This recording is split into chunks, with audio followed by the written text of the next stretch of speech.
Hello, all. This is Dr. Dave Maslach talking about reciprocity.com. In this particular video, I really wanted to talk to you all about how do you actually make a living as a blogger when you have no money to start things up. And this is really all about online entrepreneurship. And this is my Monday Write series where I either hire somebody or I just talk about sort of writing in the new economy. I'm a professor of innovation, strategy, and entrepreneurship.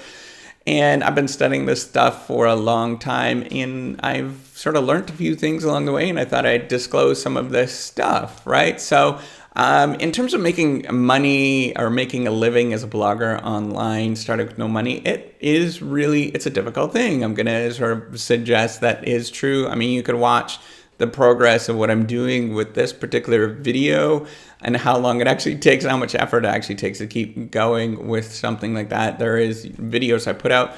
But I wanted to introduce to you and want to sort of point out, if you haven't heard or heard this particular concept, but there's this idea about 1,000 True Fans. This is by Kevin Kelly. It's a really kind of interesting idea, and it sort of gets around the thoughts of, how do you actually start something like this? Where do you actually go? And I think it's a much broader thing. There's a couple of folks around in the academic world in sort of business schools. I teach in a business school that actually have been talking about this for a long, long time. That there's really some cool stuff that they've been sort of pointing out for a long time.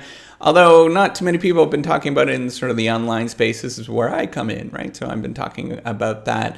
And really what we have this idea with when you're building a audience, if you're thinking about blogging or writing online or doing anything like that, you think that you're going to be really big and you start off really big at the beginning, that you have this large audience. But in fact, you actually don't want a large audience. That's something that's probably a bad idea, particularly at the get-go. A large audience means that you have a lot of what's called heterogeneity. It just means differences between all the people that are following along and watching. And that actually can be really hard to handle.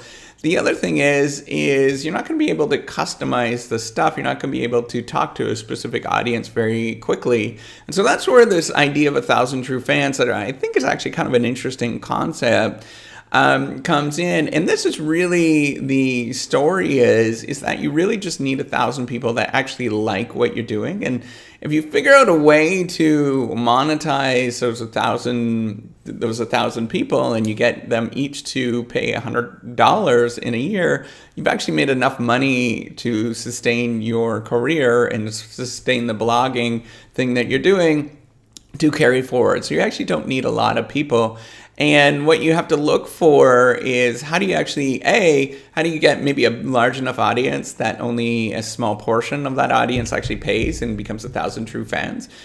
Or B, you sort of go in and do a razor focus and try to find those 1,000 True Fans, those 1,000 people that are actually going to help you out and sort of pay for whatever you're doing online. And that actually is in the real world as well, right? But the online is a little bit of an exaggeration of the real world. That's really what it is. But if you think about the sort of the way that traditional business is, I mean, a writer at a newspaper is only going to survive if they start getting an audience and people actually enjoy what they're doing, right? So there's not a lot different between that and online publishing. And so what you're looking for is these 1,000 True Fans and figuring out a way that you're actually helping them and making them better in the long run, right? That they're willing to actually pay and provide anything like that. So this is really a story behind sort of the story behind it is really thinking about the long tail, right? If you think of the population, there's 7 billion people on Earth, and there's a couple of people on Earth that really like some really obscure things. Actually, everybody likes some one or two obscure things, and you just have to find those people that like those particular obscure things, that like the thing that you're offering. And now really, how do you actually do that? What is the process of actually finding those 1,000 True Fans?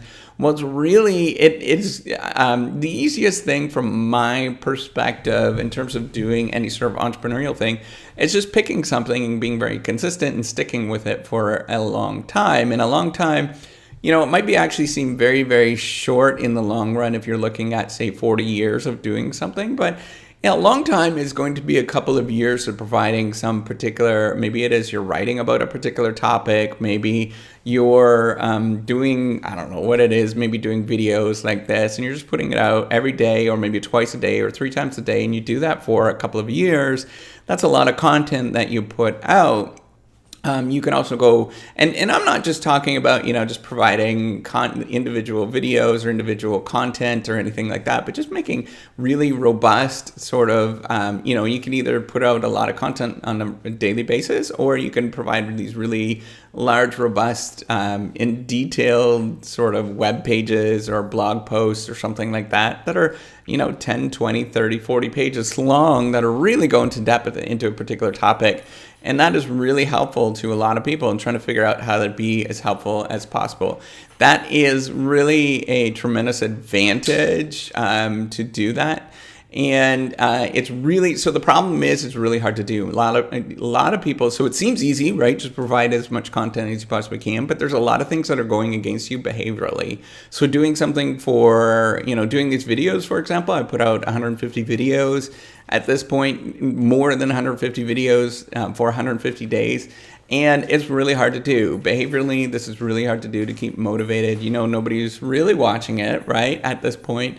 But at the same time, I also think like if you continue to persist with something, you actually do start to gain a particular audience. And you know what? If you don't, it doesn't matter. And that's really what you have to treat it as. If nothing actually grows or does anything like that, you just gotta shrug it off and say, this is my joy. This is what I'm doing. This is the thing that I've decided to do and to add value to the world. So for me, I'm a professor of innovation, strategy, and entrepreneurship, and I'm really focused and I love doing research, right? So I wanted to sort of extend this in a way that I can help other people and sort of leverage this particular platform, this YouTube platform, or whatever it is, to help other people do research and do an amazing job at it.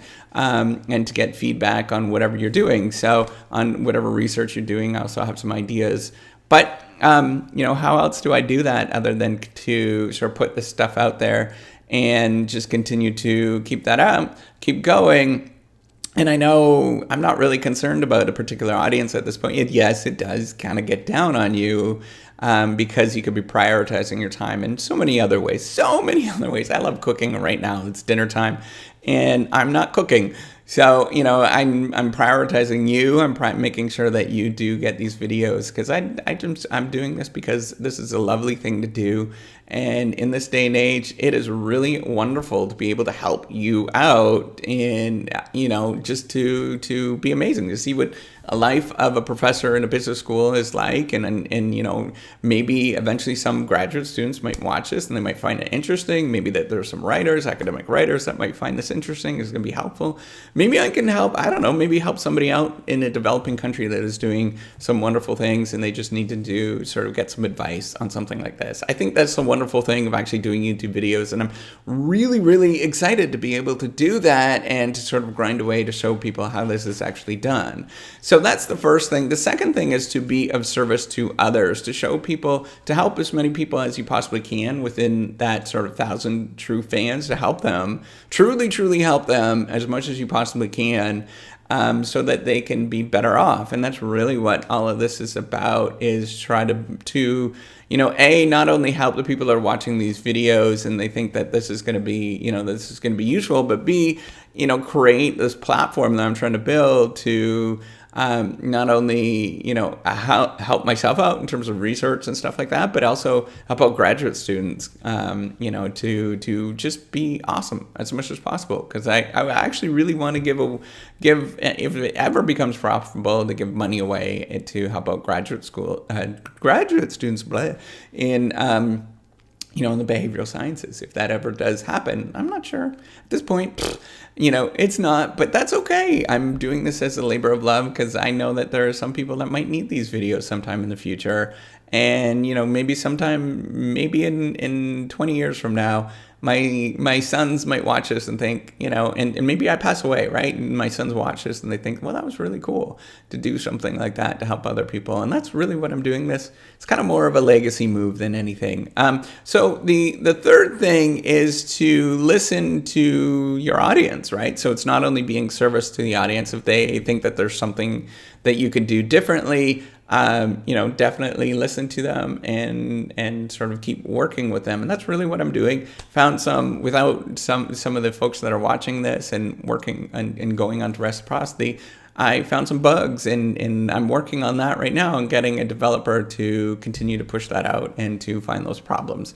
Obviously, so there's one thing that ends up happening, and Henry Ford famously said that if he would have listened to his audience, if he would have listened to his customers, they would have told him to get faster horses, to make faster horses.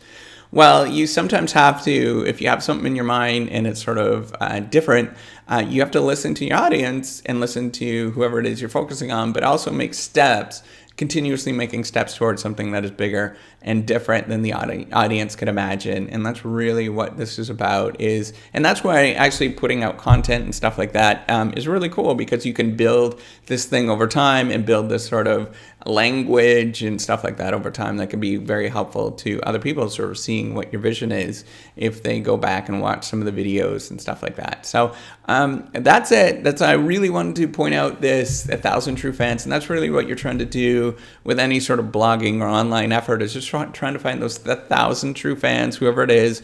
I don't know who those are for you, and you just have to sort of pick that particular niche or niche that you'd like to go into, and just keep being awesome and putting out stuff, and kind of just do it as a labor of love. And that's going to be for a long time. You're just doing it as a labor of love. And that's really what it comes down to. There's really no magic to it other than it's just a labor of love. It's like going to school. You got to go to school for a long, long time before you get any particular benefits from it. And it seems like a long, arduous task. But if you think about it, if any of you went to university and if you went to graduate school, any of you did anything like that, then you'd realize that, yeah, there's tremendous benefits from doing that, of sticking with something for a long time.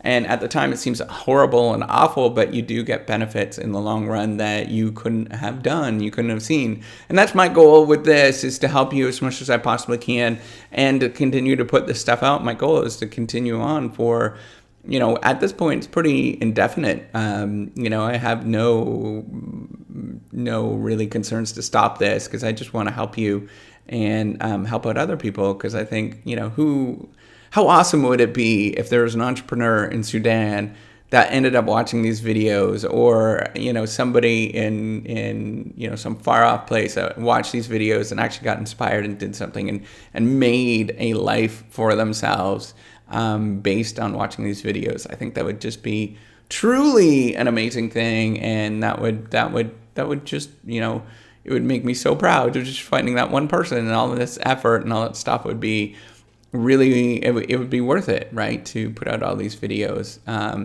And that's it. That's all I wanted to talk about. This idea of 1,000 true fans, really useful technique to think about, is that you're not looking for a large audience. You're just looking for 1,000 people. And really, at the beginning, you're looking for 10 people. And then, from there, it might be 100 people. And from there, it's 1,000 people. But it just takes time. It's a slow growth thing. And you got to keep plugging away at it. And that's kind of really what the message is. I've been consistent with that. It's very much the message of continuing to help you out. If you do have suggestions in terms of how I can improve, make sure you do leave them. And again, I appreciate everything that you do. Appreciate if you give a thumbs up. And that's it. And take care. Have a wonderful day. And I'm really looking forward to seeing you on the next video. Bye.